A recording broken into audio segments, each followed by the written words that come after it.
they can see us. What's going on, guys? Welcome to episode 110 of the Beastly Thoughts live video game podcast. Wrong. 111. 111 of the Beastly Thoughts. It's okay.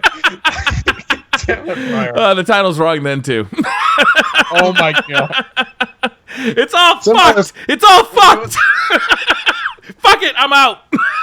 Somebody's been playing Quantum Break, and that time is just...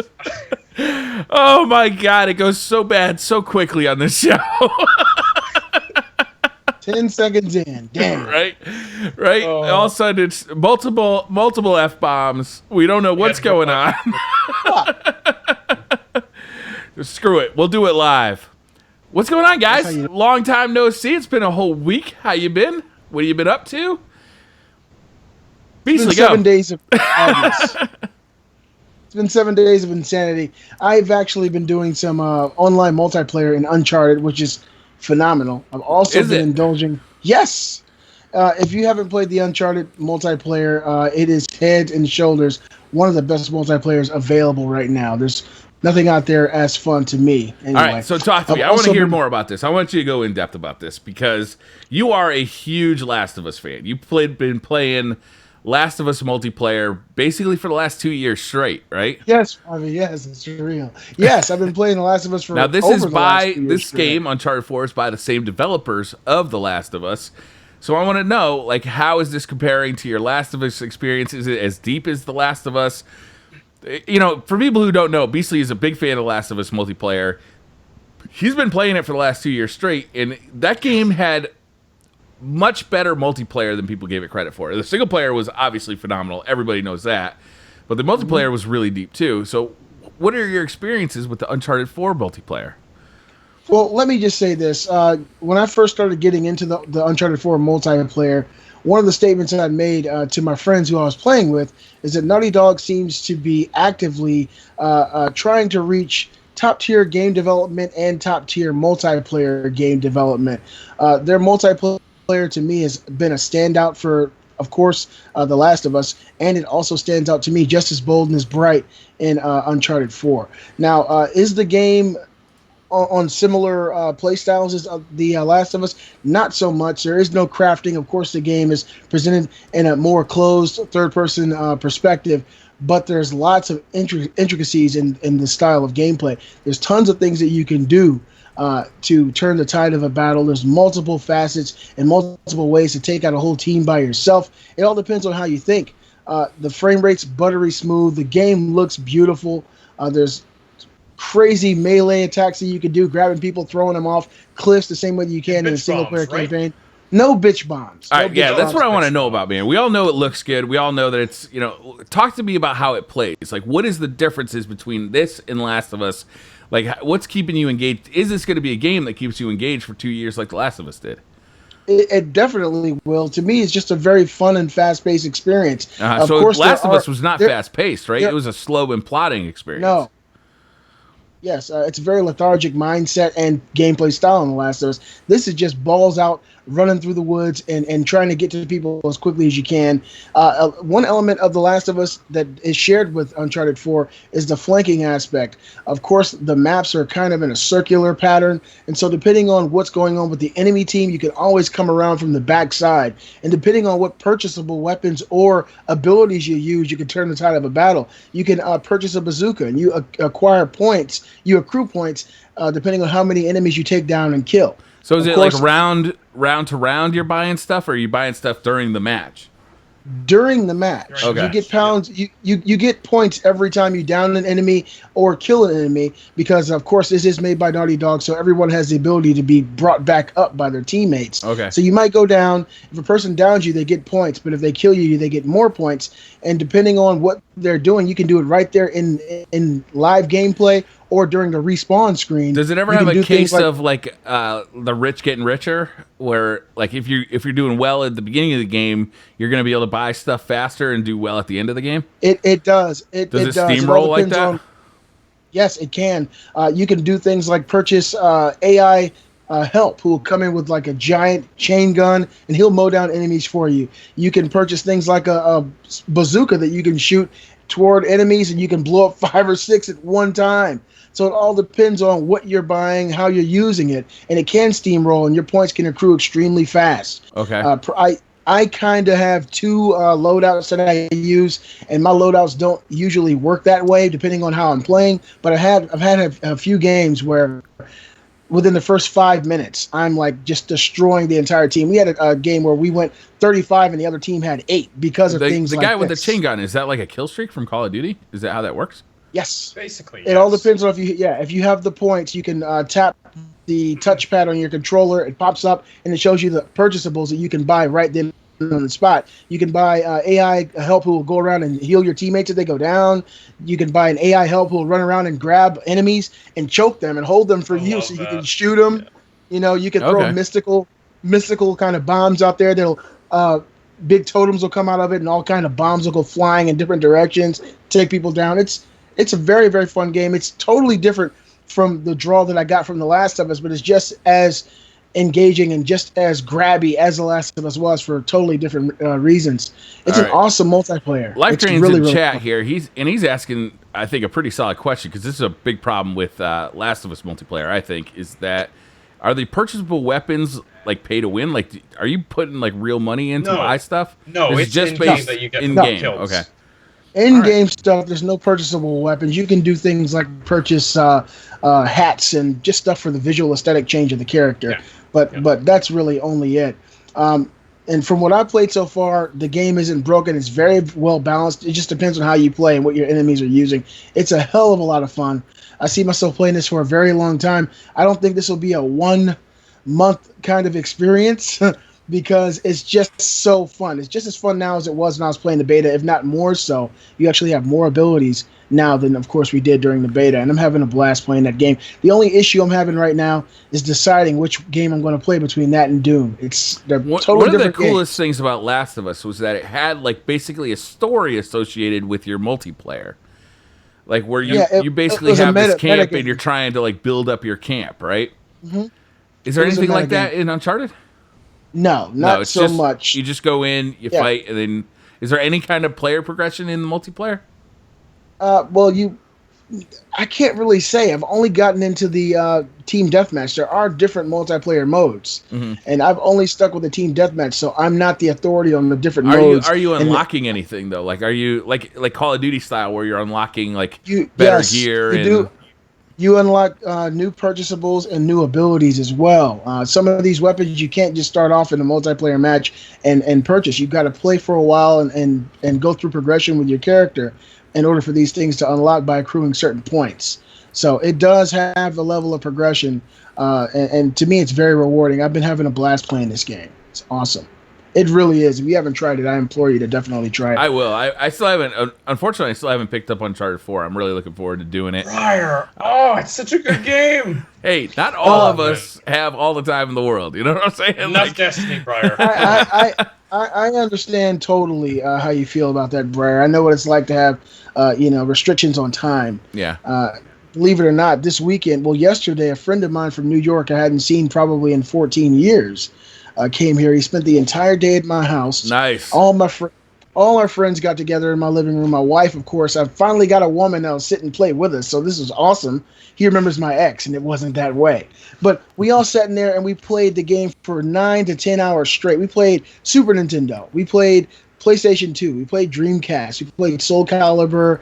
We got into some Odin Spear. We played the Xbox One, some Ori and the Blind Forest, showed them some of the new games. Of course, we played some PS4, some of these great multiplayer games. Just had a great experience, and I'm surprised I actually had the time to do that because more often than not, my time is super limited. But I understand how you feel. But when you do get that time and it finally opens up for you, you got to buy this game. You got to play this game. It's my next game. One of the best games of the year for sure. It's my next game because I've got I don't know if I haven't told you guys this yet, but I've got a new gaming PC that's basically. It's not getting built yet because I'm still waiting on parts to actually be shipped to the people who are making it. But I'm essentially building a new PC that's going to have that brand new Intel processor and the 1080, the new NVIDIA card. Wow. The reason I'm building this is not specifically for games. The reason I'm building this is for the stream that you're watching now.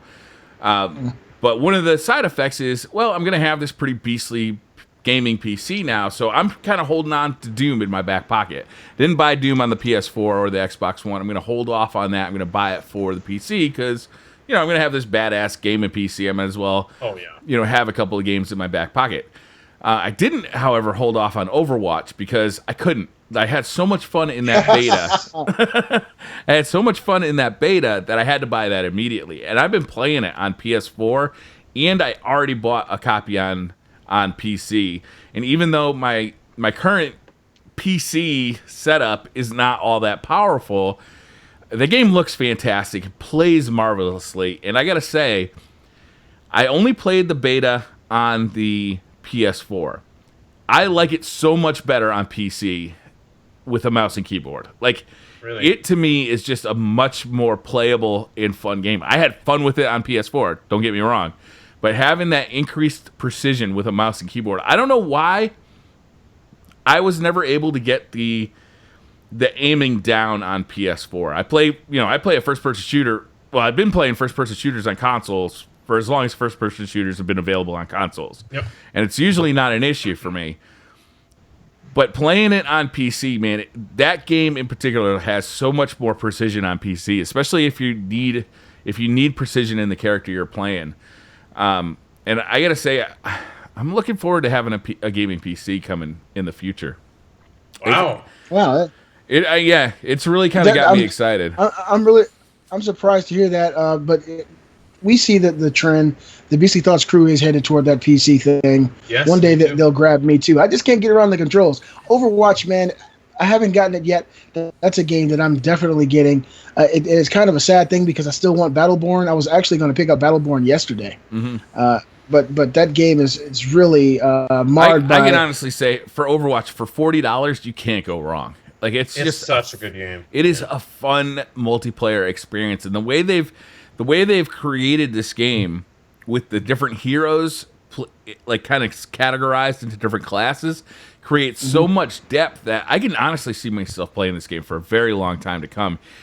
And that's in a world where I feel like Destiny and games like Destiny or even The Division have moved the bar that, no longer am I satisfied with just a multiplayer experience, something like Titanfall or Call of Duty. What I want now is something that combines all my experiences into this one, like, epic event. But Overwatch is just so polished, so fun. The characters are so engaging that I've been just having a blast with it. And they're all so different that it just changes the playstyle so much. No two characters feel the same, which is amazing. It's really something else. Yeah. The thing I noticed about that game is the pace of the characters, the speed of the characters, the abilities of the characters. Each one feels like you're playing a completely different game. Yes. And it's just really incredible. I'm definitely going to get that game. I don't know if it'll be this week. Son's birthday is coming up in a couple of days. I remember telling you guys last year that we went to Ohio, and my older son, he lost his 3DS in all 15 games. Brutal. Yeah, you remember that, son. But yeah, he lost everything, and so I'm replacing everything for him in a couple of days. So I got to kind of watch myself, because if I get him all this stuff and I do it wrong, we're going to have to live inside that 3DS case. That's a small box. That's a small box. It's really small. But a big family for such a small box. The whole family inside a 3DS case. But Overwatch, guys, is a game that I'm really, really, really excited for. And to be honest, I see Battleborn and Overwatch in the same vein of gameplay. But Overwatch I'm sorry. Overwatch it's not. Way better. Let me finish. I think of them as the same type of game, but when I played them both, there was really no comparison in the polish, the presentation, and the overall fun I had. I thought that they were both similar style games, but I would say 99% of people who play both would easily pick Overwatch. When I played the Battleborn beta, I was so turned off by that game that I didn't even think about buying it. I just didn't even think about it. From what I've heard, I know there's people who like the game. I know there's people are enjoying it, and I'm the last person who should say that you can't enjoy this game, right? Yeah. But for me, there's some nice ideas there, but man, there's some just epically bad decisions in in the game making process. I don't know if Overwatch has overtaken not The Last of Us, Uncharted 4 and Doom yet. But as of yesterday, they were completely sold out on Amazon for PlayStation 4 and Xbox One of Overwatch. Oh, the game's been selling like mad. Yeah, absolutely. And so I'm thinking and the thing is, the funny thing is that when Uncharted 4 and Doom released, it dropped over Battleborn from number 4 in the UK sales chart to number 27. It's just been dropping like crazy. So the game is really marred by bad timing, bad presentation, and overall lack of enthusiasm for the game. It's just one of those situations, man. Yeah. Kind of a sad situation. Another game I've been playing, because I really wasn't finished, but another game I've been playing. It's all good, brother. Another game I've been playing has been that Doom multiplayer. Of course, you guys know I beat the game and reviewed it. The Doom multiplayer is so good, man. It's one of those buttery smooth kind of experiences. It's hard to believe it's actually on a console. That's actually something I said in my Doom review, that playing that game, you don't feel like you're playing something on the PlayStation 4 or the Xbox One. Is because it's not what we're used to as console gamers, is that kind of polished experience. Frame rate doesn't ever drop. The animations, the glory kills, all this stuff is some of the best I've seen on any console. And the game is just fun. Now, is it one of the best multiplayer first-person shooters out there as far as gameplay and mechanics? Probably not. But is it one of the most fun I've played in a long time? Absolutely it is. There's just some really smooth and unique abilities in this Doom game. I loved turning into one of these demonic fiends, running around the level and taking people out. They're really overpowered, though. They really are. Yeah, they are. I had a game where I went 27-3, and I got 3 of the demons, and I was killing people. But I love the teleporter. It's one of my favorite abilities. You grab this little ring, you throw it out there, and no matter what's going on, you can teleport to that ring and just kind of catch people off guard. It's really awesome. I've been having just a grand old time playing Doom. And we started playing Far Cry Primal this morning. I bought this game 2.5 months ago. And we started playing it this morning for the very first time. And I got too tired. I had to take a nap. So I got the beastly thoughts. I got to take a nap. But that seems like it's going to be a pretty fun experience as well. So I'm looking forward to beating that and reviewing that as well. But I see myself playing Uncharted 4 and Doom for the next few months at least. And I'm looking forward to adding, we just spoke of it, Overwatch to that trilogy of online games. Because Overwatch, just to be honest, it was just a next level kind of experience, and it blew my mind just on the beta. Of course, we didn't see all the characters, but how different and how unique everybody felt. Presentation of the game, I'm just super excited about it. Let me ask you a question. It's fully competitive multiplayer, correct? No campaign at all? No, Overwatch? No, there's no campaign. There's a very brief introduction on how to play. Do you feel that it lacks it all from any type of campaign? Is there a driving force? I actually do. Focus of the game? So my problem is that I love the characters so much that I want there to be a campaign so I get to know them more. But no, I don't think that for a $40 game that it's missing anything, right? All right, so see, I didn't know until today that the game was $40. It's $40. You can buy the Origins Edition for $60, which comes with a bunch of stuff, as well as basically any DLC that they're going to release for free. Yeah, for free. So the $60 version if you end up loving the game for a long time, it may be the best version of the game. But for $40, you can get in and start playing. And wow. Okay, so I think it's a well-priced game.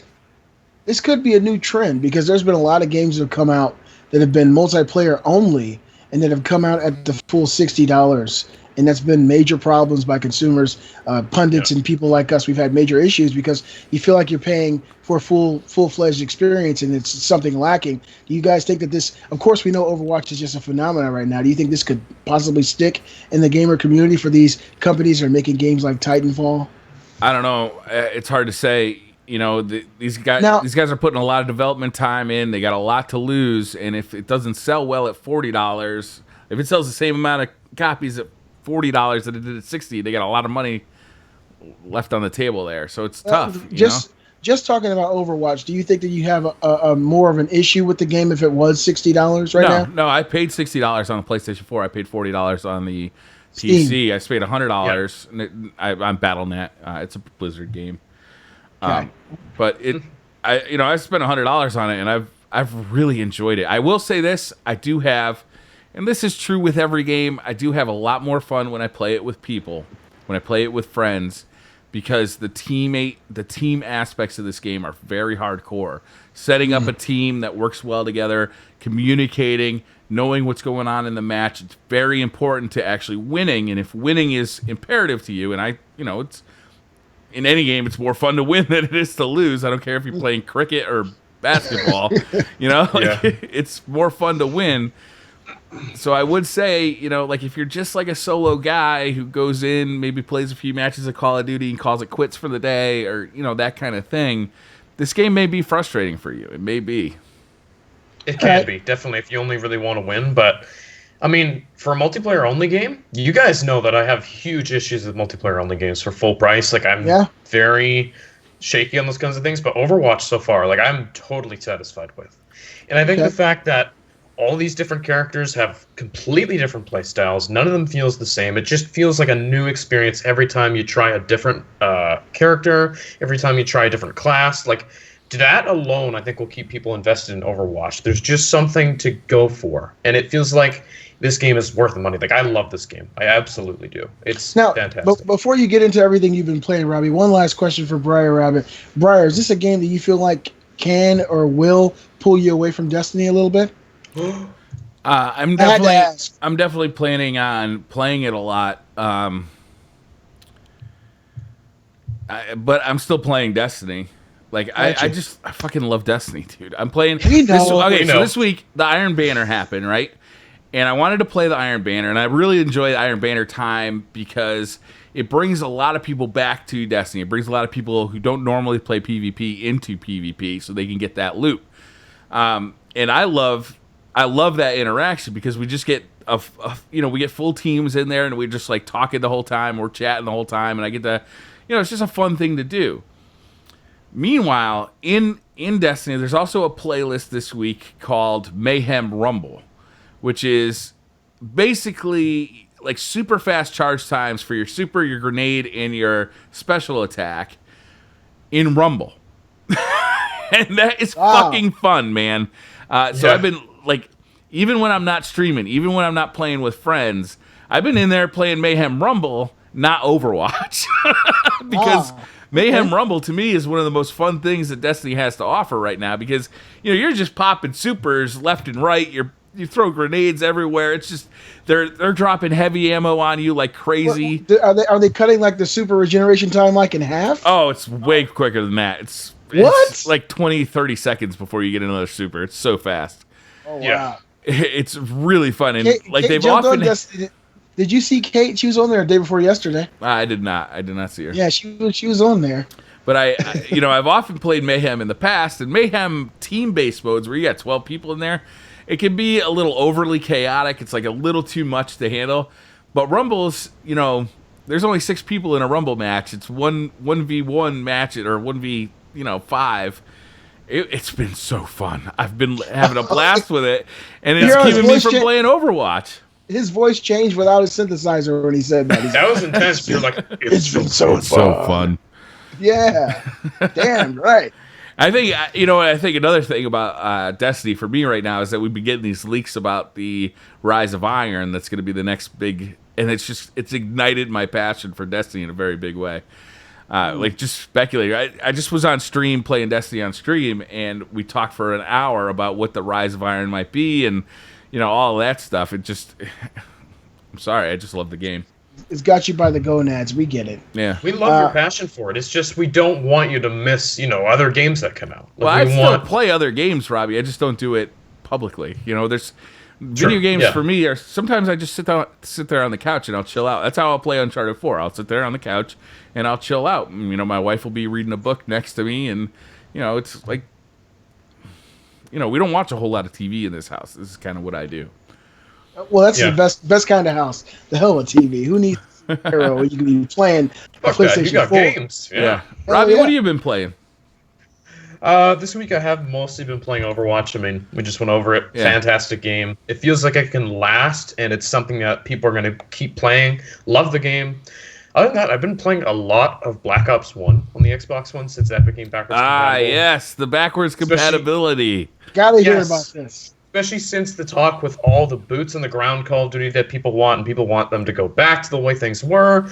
And playing this, it's a ton of fun, but I still feel like I like newer Call of Duty better. And I'm being honest with you, I just feel like the advanced movement is an evolution, and I don't understand why people are saying we want this back, because Call of Duty has taken a step forward, I feel like.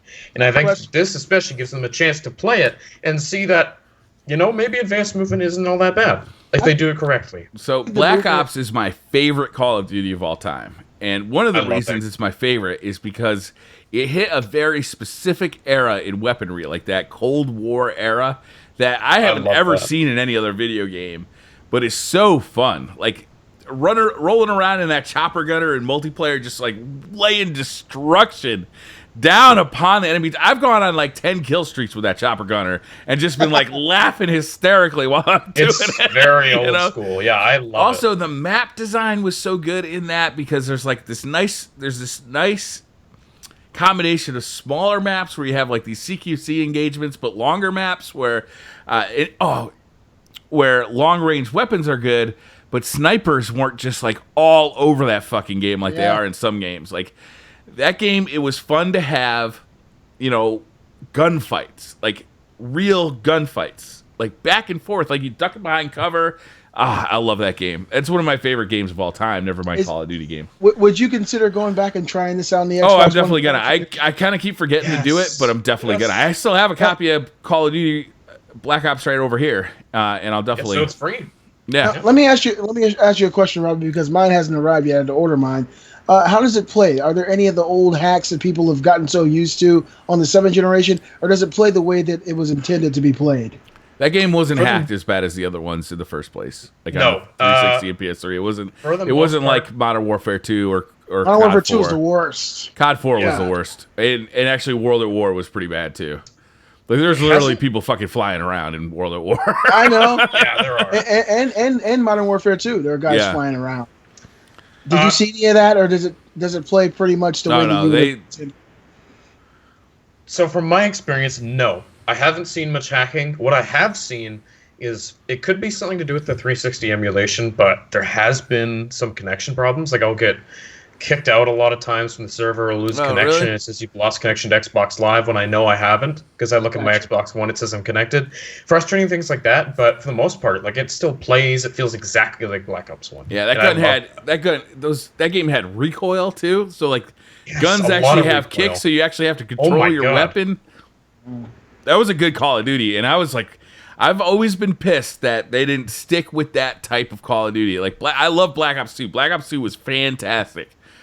It was. But it was a complete redirection from Black Ops 1. Black Ops 1, I understand. like they had gunfights that had meaning to it, right? It's like you felt like you beat a dude because you won that gunfight. You didn't just see him first, or you didn't like. I feel like in the modern Call of Duty, it's just like you see a guy, you fucking laser beam him, you move on to the next guy. He's dead. Yeah. Yeah. Okay. Oh, well, I'm looking forward to getting to that and trying it with you too, Robbie. Blue Yeti giveaway. That's not in the stream title. Like towards the end or whatever.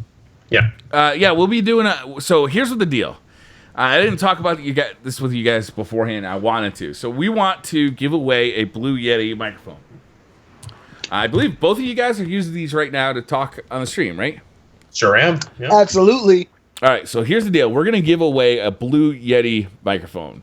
This is going to be a nice free giveaway, and here's how you win it. On our YouTube video, the Beastly Thoughts Live video, all you have to do is leave a comment. We're going to be selecting one comment randomly.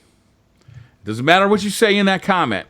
Although if it's hate, I'm probably just gonna reselect it. Get out of here. Yeah, get the fuck out of here. But that's what we want to do. I don't know, guys. We didn't talk about this. Should we do it that way, or should we just pick somebody live on stream? I kind of wanted to get the YouTube guys because a lot of people watch YouTube. Well, the guys here they're watching us now. Yeah, we had so much stuff we were talking about pre-show. If you ask me, I think we should do it for the YouTube as well, because the people here, they know about it now. Yeah. And if they're interested, they can go to the YouTube channel and see it there. Rather than snub. All right, so that's what we're going to do. We're going to select one random comment on YouTube. And once we select it, we'll do it at random. Once we select it, I'll message you on YouTube. If you reply, then I'll send you a Blue Yeti microphone. Blue Yeti. Yeah, these are great microphones, guys. I gotta send a thank out to Blue Microphones for actually sending me this. They sent me 2 of these. I gave one away already. These are nice microphones. They cost like $130 brand new. You can get them, I think, around like 70 or 80 refurbished on Amazon. But they're really nice microphones. And if you're starting a podcast, if you're starting a YouTube channel, a Twitch stream, this is where you start. This is the microphone I used for 2 years before I upgraded and spent like $1,000 on new equipment. We sound completely sponsored right now. Like we all have Blue Yetis. It's crazy. I'm just being honest though. I'm not making any money off of this. I'm not, Blue Yeti hasn't given me any money. They were nice enough to send me a microphone to give away to, you guys. And I'm just giving you a straight dope. I used one of these for 2 years and I still have one hooked up right over there for my PlayStation 4. Awesome. I love my Yeti. It's the best microphone I've ever used. Of course, I do too. I'm not an audiophile. I love this. Thank you, Blue. I'm Blue now. But yeah, I absolutely love the Blue Yeti. Briar told me about it, God, years ago. Yeah. And I've been a fan ever since the first day. And if somebody asked me like straight honestly, I want to start a YouTube channel, I want to start a Twitch stream, I want to start a podcast, what microphone should I buy? I'm going to say Blue Yeti. Just get one. So you can move up from there if you want to. This thing is years old, and it still works flawlessly like it did the first day. It's just so good. Mine too. So good. I've had it for a long time, and there's so many different settings to use it on. It just works flawlessly. I love it. And so, whoever wins, man, good luck. Yeah. Godspeed, and luck be with you, and blue be with you. Yeah. Yes. All right, make sure just leave a comment in the YouTube video for this podcast, and we'll select somebody at random. I guess why don't we announce the winner on next week's live show? Sure, yeah, that'd be awesome. Definitely. All right, that'll be fun. We'll do that. Good. Let's do it. Give you guys plenty of time to leave comments down there. Yeah. All right, so we got a little bit of news this week, guys. I know you guys probably know a little bit of this stuff already, but starting off, Uncharted 4: Thief's End is proving to be a huge success, selling 2.7 million units in its first week on sale. I'm shocked. Yeah, me too, totally. Of course not. It is now the fastest selling PlayStation 4 first party game. That's not 2.7 million. That's not surprising. First party, when you start narrowing it down to first party, what's really the competition? Not much. I can't think of anything. Bloodborne, maybe. 6.8% of the PlayStation 4 owners bought this game. So that's. It sold well. It's a good game. I'm glad. I like when people do good work and it gets rewarded. I like that. Yeah, they totally deserve that. And, of course, we are supporters of Naughty Dog and their awesome gaming endeavors. Briar will be soon. EA has announced its first ever public event, E3 Live.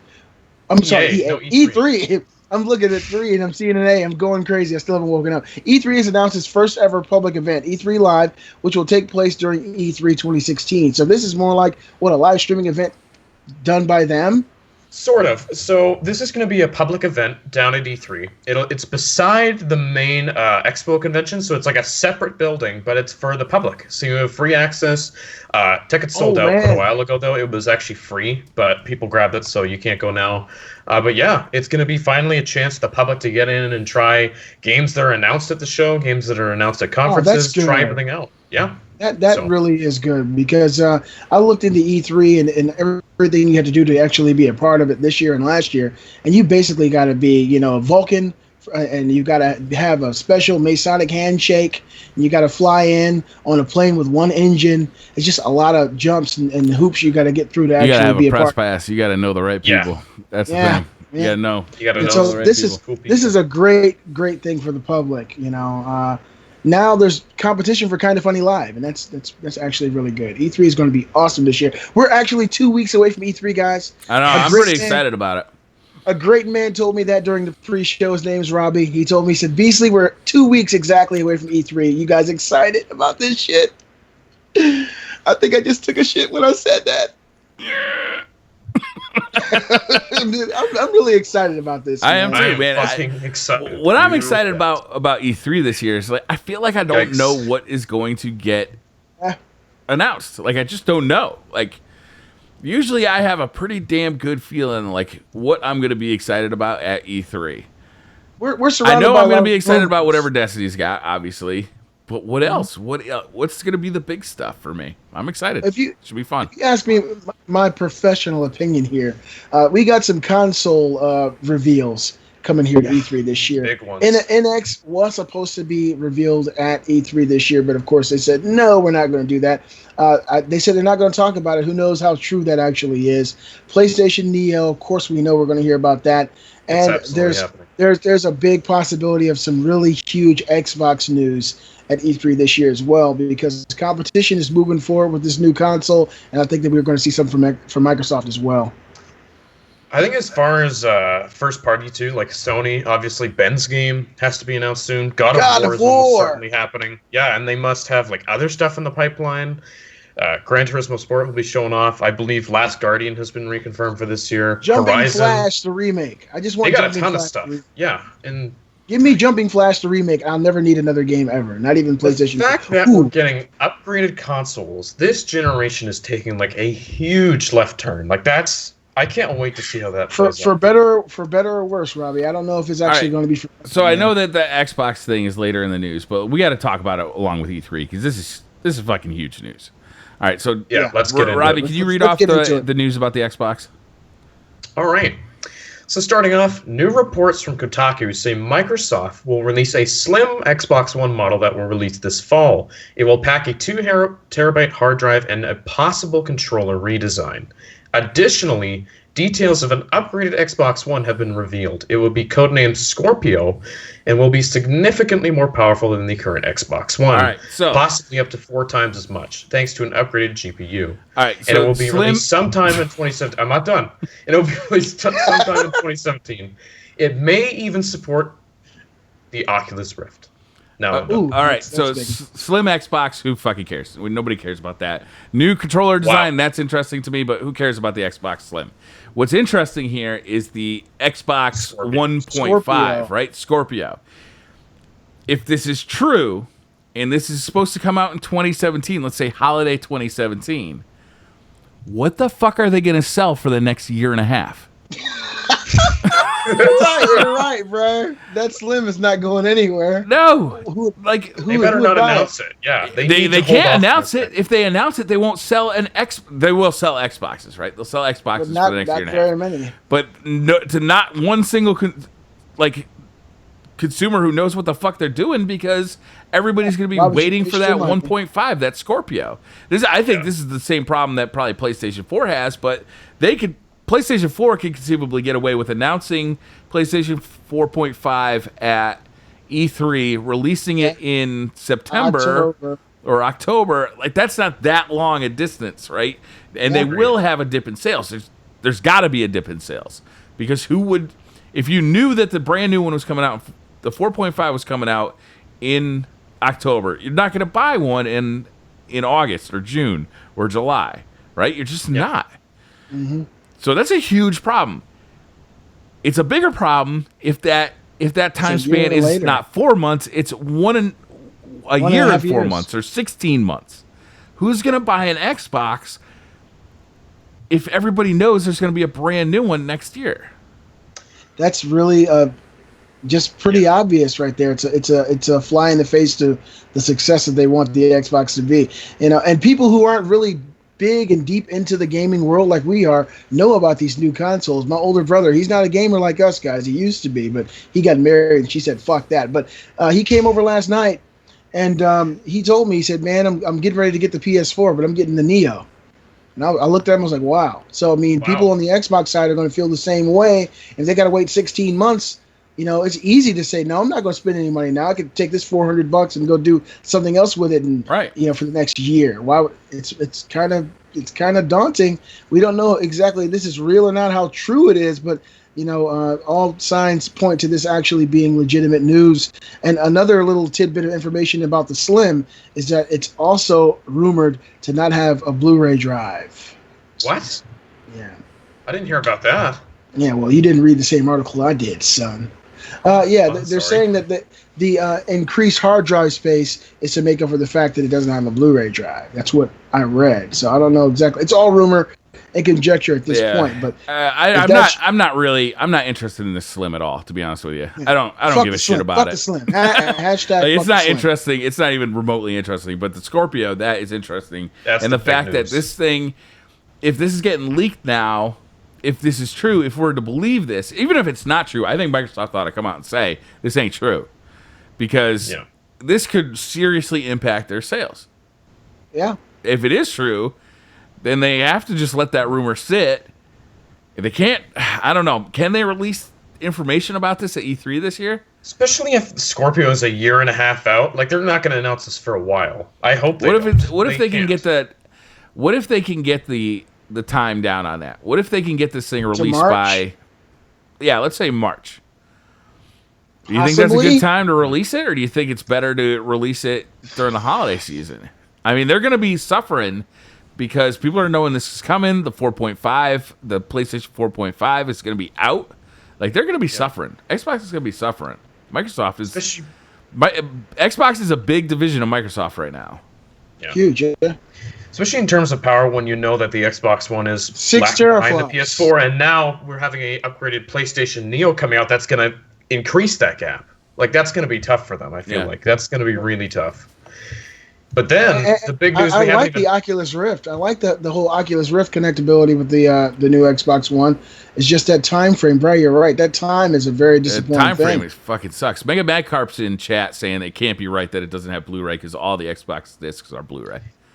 I feel like, I don't know. We'll have to see. But I think the biggest part of this we haven't even discussed is the fact that this Xbox One Scorpio is going to be more powerful than the Neo, supposedly.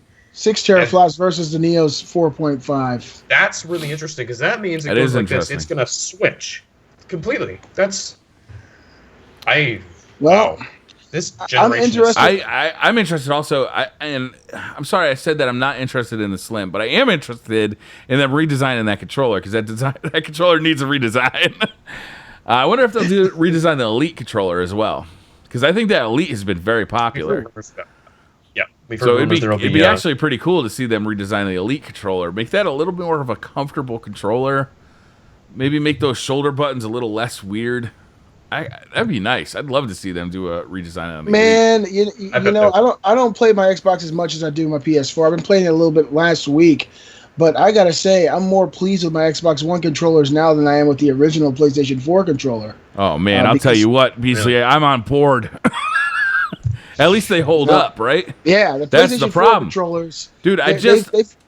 They're done. I just unboxed this yesterday. My Scuff broke on stream yesterday. Oh no! So I just bought my Scuff in March. It already broke, which is I'm not going to blame on Scuff here because it is a PlayStation controller. Although I do kind of think it was a manufacturing defect that is causing the issue.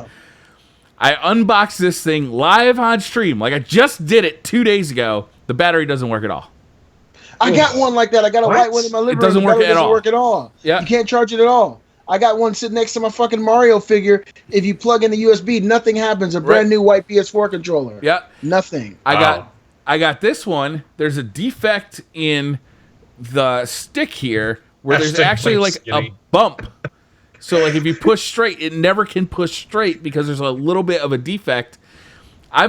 I can't tell you how many PlayStation 4 controllers I've never had any problems with my Xbox One controller. The battery, I haven't had one problem with it. And you know, my wife, who's just an avid PlayStation 4 enthusiast, said the same damn thing. People are saying Skinny Choctaw broke your controller, which is funny. Blame Skinny for that.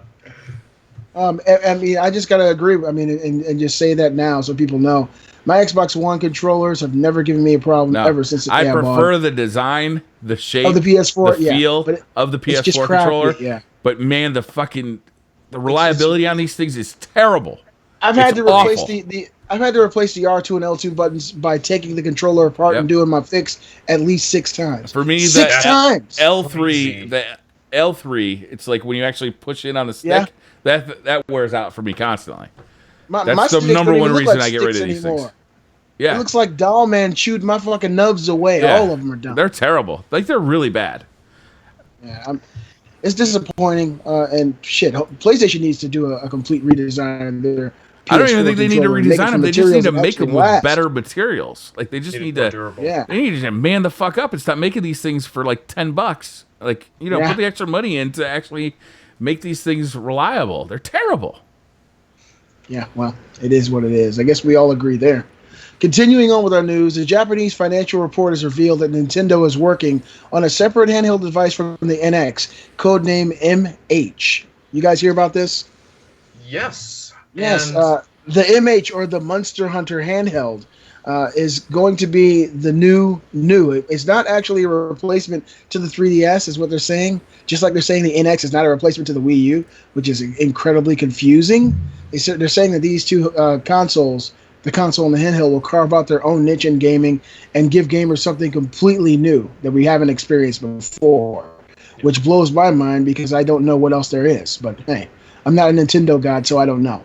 They didn't really release any specs about this thing, but during the financial report, they did state that Nintendo was going to start relying more heavily on sales from the NX and the Nintendo MH. So at least it's out there now.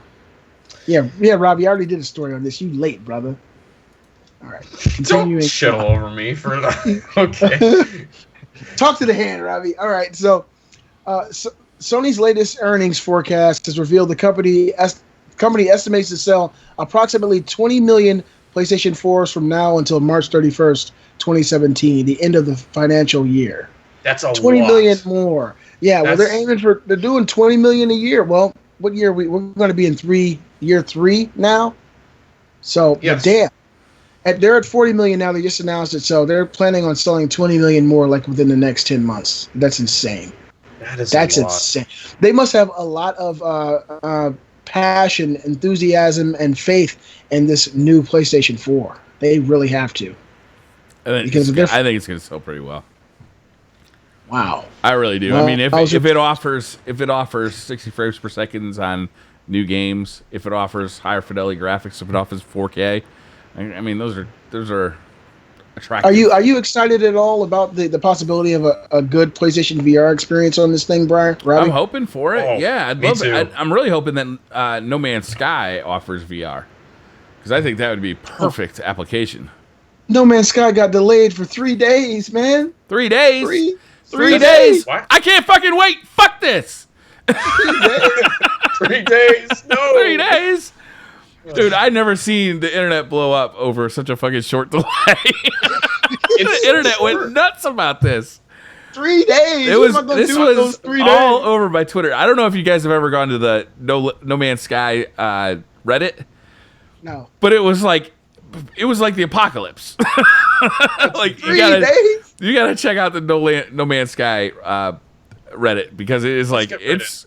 They're all they can do is speculate, right? That's all they can do on that Reddit. It's like they've got a little bit of footage that they've all gone over 1,000 times, and they heard about a delay, and they just about shit their fucking britches. Let me ask you guys a question. Out. Let me ask you guys a question. This question is for all the viewers as well, because I really don't get it. I don't know what people are so excited about with this game. And I'm a realist. I've seen games come out good, games come out bad, and the gamer in me really wants No Man's Sky to be a great AAA title, right? Because that's what they're kind of pushing it as. But what are people really excited about? Do we know if this game is even a good game? It's the tech. It's what they've shown off. The tech is so impressive. What they're doing. The tech is it. We've had a big conversation about this yesterday when all the guys were over and my wife was here. When they showed that ship the tech flying is in space, then go through the atmosphere and land. No, I'm sorry. They showed it in reverse, didn't they? The guy walked up to his ship on the planet, got in, flew out of the atmosphere into space. Everybody who watched that was like, "I'm sold." Like, that's fucking amazing. I think the tech is great. I think that the randomly generated worlds, no two worlds will ever be alike. You won't ever visit the same place twice. That whole idea is magical. But if I just want it to be more than that. I want there to be a well-crafted story. I want to be engaging gameplay.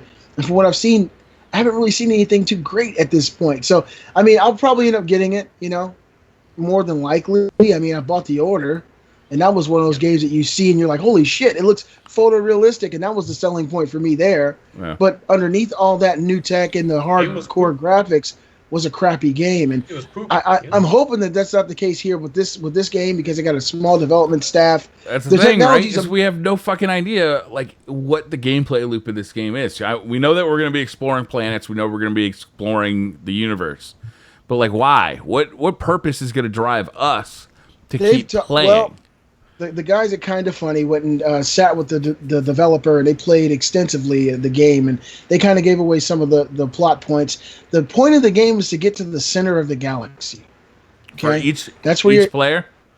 Yeah, you're trying to get there, and I guess you're going to follow a story arc on your way there and kind of carve out your own experience. I think that's really unique that each planet's completely different. So, of course, no two people will ever have the same experience. But I just want it to be a fun experience. And I'm not throwing any shade towards this game. I honestly want it to be a great experience. But, I've been burned before. And so I just can't really get excited unless I see something that really excites me. I love the technology, I mean, when they first came up with the first calculator, it was great. The technology was awesome, but it's not really fun to just sit and fuck with a calculator. It was actually kind of fun. Get out of here, Brian. That was basically the first computer I ever played with, and I was pretty enthralled with it. I don't know, man. Yes. Like I don't need a structured narrative. I don't need a storyline, but I need something. I need some gameplay thing in there. Has got to keep my attention. It's gotta be the last paragraph in a chapter that goes, oh shit, I don't want to put this book down. I want to keep reading the next chapter. There's got to be something like that, and I don't know what that's going to be. I don't know if they've figured that out yet. I'm hoping they have. Is it just going to be the exploration, the drive to keep, building up your ship and building up your weapons and like just doing cooler and cooler stuff? Like, I don't know what that's going to be. We'll see. I hope it's there. I know I'm buying the game day one. I'm looking forward to playing the game. I hope it's as good as it. I don't even think the developers really beat it up. I think that we have the people out here who have seen the tech.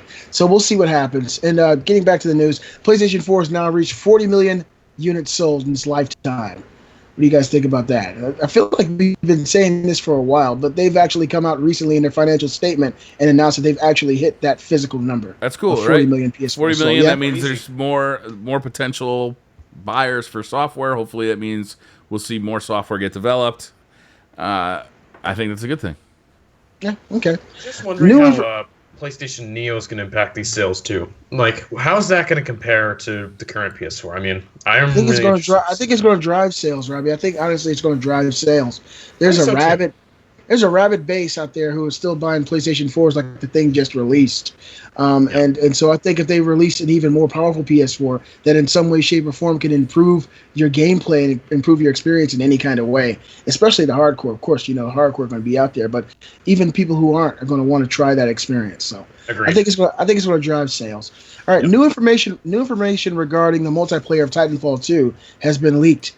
The game will feature larger maps than its predecessor, a new grappling hook mechanic, and will release this October. You guys excited for Titanfall 2? I really can't fucking wait. I am very excited to see this game. 2 weeks. Oh, his voice changed too. Yep. I like your voice change there, Robbie. Oh, look at him. Briar, what about you, man? You were big I'm looking forward to it. I like Titanfall quite a bit. So I am looking forward to like a second pass at this. Getting a campaign, I am looking forward to this quite a bit. Getting multiplayer that has reason I'm curious. I'm excited to see this thing. I'm actually going to be buying it on the PlayStation 4. I feel like maybe I should buy it on the Xbox One, but I always want that slightly beefed up experience. So I guess I'll wait a little bit. But I'm really intrigued to see how this is going to feel coming to the PlayStation 4 after all this time. Made by the guys who've been Call of Duty, man. It felt good. Titanfall felt good. It's the old Infinity Ward. It felt good. It felt good. It felt real good. Yeah. Good. All right. The grappling hook mechanic too. That sounds like fun too. One thing I have to say is this is coming out the same month as another EA game, Battlefield 1. So does this get pushed? That's going to be the one, though. God, that's a hard one, Briar. I mean, I think Battlefield 1 is going to be the shit. I don't know anything about that game other than like a trailer. Yeah, but I'm talking about the era. I want to see that era in modern technology. And I'm not the biggest Battlefield guy. I gave away my hardline on Xbox One. Gave it away. Wow. But I want to see this era. of the old world wars happening again on PS4 and Xbox One. To me, that's kind of intriguing. It's something we haven't seen in a very long time. That's why I'm really excited to play, some of these older Call of Duty games, because they kind of harken back to really what made the original COD special, those older World War I, World War II experiences. And Battlefield 1 is going to be that seminal type of experience. And hopefully I'll enjoy it. I really hate Battlefield's multiplayer. No, I can't say all Battlefield. Star Wars Battlefront was actually pretty good. Even though it's not Battlefield, it still is. So I'm excited for it. If you guys had to pick one of these two games, based on what you know now, would it be Titanfall 2? Titanfall. I don't know. Maybe. I have no idea. Based on what I know now, I know zero about Battlefield 1. So. About Battlefield, yeah. Well, at least I know that Titanfall... One thing I know about Titanfall is that I like the way it controls. I like the way the gunplay feels. And that's not always the case for me with Battlefield, man. It's never the case with Battlefield, Briar. And the development of that series has been so up and down. I hold it against Battlefield 4 for being broken for as long as it was after it was launched. Hardline, I think, was a cheap tactic to get some sales, and I think it was bad. I enjoyed following around. I'm not excited about Battlefield 1. I'm not. I'm very excited for Battlefield 1. I have zero developer confidence. Contracts. Okay. I have zero developer confidence in them because they fucked it up too many times. Okay, now Robbie, you tell me why you are excited. I don't think that's DICE. I think that's an EA decision. I think they just wanted Battlefield 4 to be out. And I think that was their fault. I think DICE makes awesome games, and I really like Battlefield, especially them. Yeah, every developer has deadlines they're supposed to meet, though. Every developer has deadlines they're supposed to meet, and if DICE can't hit them time after time, that's the developer. Yeah, partially, I think so. It's hard to say what went on there. We don't really know, but I think DICE is a good developer, and I love Battlefield, so I think they'll do a great job. This is something different. I like Battlefield when it works. Wanted too. People want World War I, so this is different. Well, I see both of you guys' points because, we really don't know exactly what transpired to make that game the tragedy that it was. You're allowed to have your own opinion, be respectful and... No, sir, you are not allowed to have a disagreeing opinion with me. This is the fucking internet. Don't you know where you are? We can be respectful, guys, of each other's opinions. So, yeah, not the internet, though. It's all good. I love you guys. I love you. Did you ever know that you're my hero? Hero. You made me stop being a gift to sing, man. You're everything I would like to be. If you're old enough to any more news? Wind beneath my wings, let me know. No, that's about it, guys. That's it? All right. Mostly, yeah. All right, this is a good week. We got a lot of news. I'm actually pretty excited to hear more news about the Scorpio. I wonder if this is actually going to happen or not. I'm excited to announce the winner of this Blue Yeti microphone next week. That's going to be exciting. Yeah, let's recap the Blue Yeti. So we kind of did that on the fly. We're going to do a giveaway for a Blue Yeti microphone. You can win by basically just commenting in the YouTube section for this podcast. I'll upload this podcast for anybody watching live. I'll upload this podcast basically as soon as we get off here. It should be up and live on my YouTube channel in an hour. Leave a comment. It doesn't matter what you say. If you leave a trollish comment, if I see it, I'll probably pull it out of the contest. I'm not gonna lie. But yeah, it's pretty easy to win. Comment on the video, and we'll give it away next week on the podcast live. Thank you, everybody, for watching the Beastly Thoughts Show. And if you like that last little roundup of competition between Briar and Robbie, you ain't seen shit yet. These guys disagree all the time. Just wait till you see next week's episode 112.